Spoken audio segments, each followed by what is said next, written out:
Hi, I'm Nick Smith, and this is The Takeaway. This is The Takeaway, recorded August 21st, 2016. Summer on the Mount, Session 6.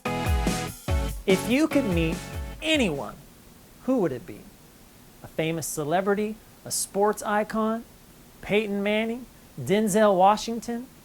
Now I want you to imagine that you were walking out of your house and across the street you saw Denzel and you are lighting up Denzel Washington. Now I want you to imagine that a kid riding a skateboard, he comes by and zooms in front of you and gets in your way and you're like, I can't see Denzel anymore.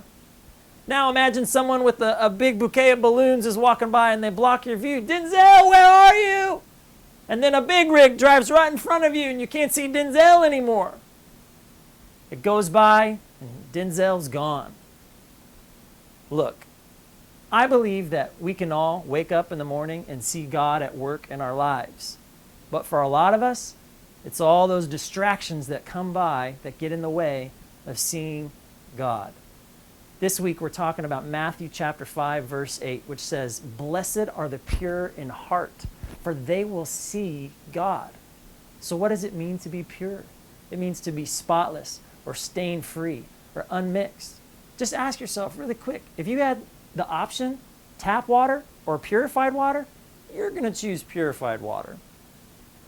Now it says that we need to be pure of heart. So what's our heart represent? It represents our soul, the very essence of who we are. Now we've got to look on the outward versus the inward. Do we really look on the exterior and go, oh, I'm in fancy clothes, oh, I look good, people think good things about me? Or do we look at our heart and see what's really there? Look, the Pharisees, they cared about the outward appearance. They had the fancy clothes. They said loud prayers out in front of people just to try to make themselves look good. But you see, Jesus came along and said, look, you worry about the outside of the cup, the dish, but you don't clean the inside, and it's filthy. God wants us to clean the inside. He wants us to move beyond the outside and focus on our hearts. So how do we do that? It's about having pure intentions. Are you kind only so you can manipulate people later? Do you do nice things only so you can get acknowledgments and rewards? Do you wear a mask? Do you compliment your boss and say, oh, you're such a great boss? And then when they walk out of the room, you're like, I hate that person. Look, how do we see God? For a lot of us, it's like we put on a pair of glasses. But you see, these glasses are blocked. My view is blocked. And these represent selfishness, pride, jealousy, addiction. Things get in the way and we can no longer see God.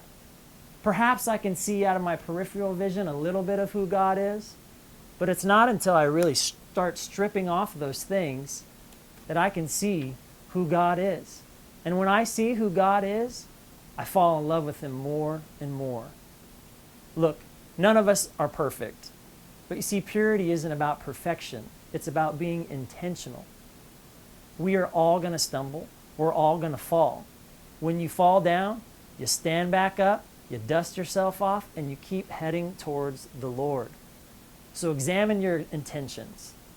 Matthew chapter 5, verse 8. Blessed are the pure in heart, for they will see God. I hope you see God today. God bless.